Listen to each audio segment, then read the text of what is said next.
Today's story is The House Held Up by Trees by Ted Kuser.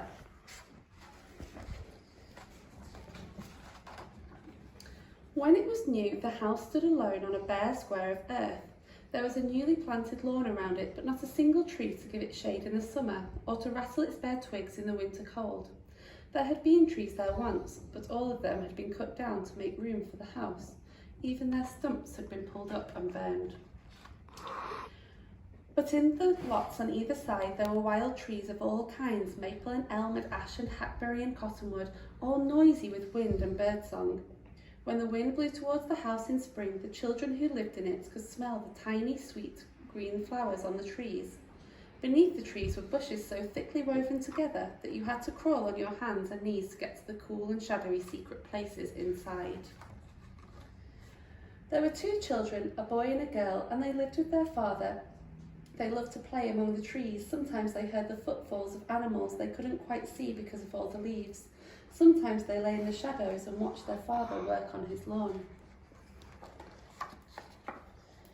As the summers passed, the flowers on the trees would drop away and be followed by the appearance of seeds, and the seeds, which had tiny wings and sails, would blow onto the lawn of the house, and later some would sprout and begin to grow. But the children's father, who worked hard all day but liked to have his lawn look perfect, would go out in the evening and pluck out the sprouts or cut them down with his lawnmower. Trees are not so easily discouraged, however, and every summer they would send more seeds flying his way. This went on year after year, and the children slowly grew up, as children will, and in time became a young man and a young woman, ready to go off into the world.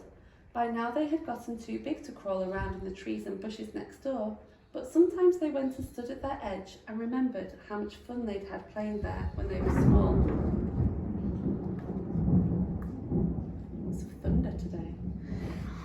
Their father had grown older too, but even though his back was stiff, he still fussed over his lawn, plucking out the sprouting trees as soon as they showed just one little leaf above the grass. The sweet smell of the little green flowers floated around him as he worked, but he was too busy to notice.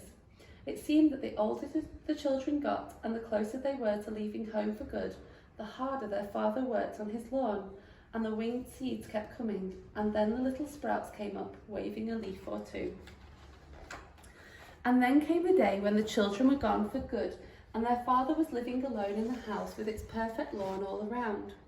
It said that he began to feel that to keep up a house and yard was too much work for him now that he was getting older and his children were gone and he was alone, and at last he decided to sell the house and find an apartment in the city, maybe somewhere near his son and daughter, and maybe they'd invite him over to dinner once in a while.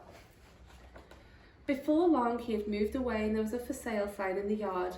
Around the sign's two legs long grass was starting to grow, and here and there on the lawn little trees were sprouting, ash or elm or hackberry or cottonwood, waving their bright leaves. As it happened, nobody wanted the house. Nobody could explain why, but it just didn't seem like a house where anybody wanted to live. That happens sometimes. The paint on the house began to flake and peel, and some of the shingles blew off the roof. In the gutters along the edge of the roof, tiny trees sprouted. One evening, somebody threw a rock and broke one of the front windows, and within a few months, all of the windows had been broken and sparrows were nesting inside. The for sale sign fell over, and nobody put it back. Now and then, the father would come and have a look at the house, hoping that maybe somebody had left a note saying they'd like to buy it, and he would prop the sign up one more time, and maybe he'd fix one of the windows, but no one ever left a note, and in a few more years, he quit coming back at all. Some of the seeds had sprouted along the foundation where water ran off the roof and into a deep crack, and these little trees were soon saplings pressed against the side of the house.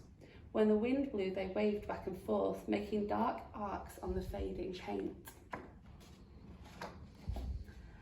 Where the shingles had blown away, the roof began to leak, and soon there were rotted places where the rain fell inside.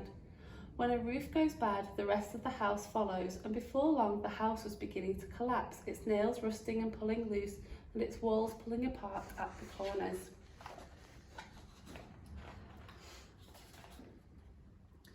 The winds pushed at the house, but the young trees kept it from falling apart as they grew bigger and stronger.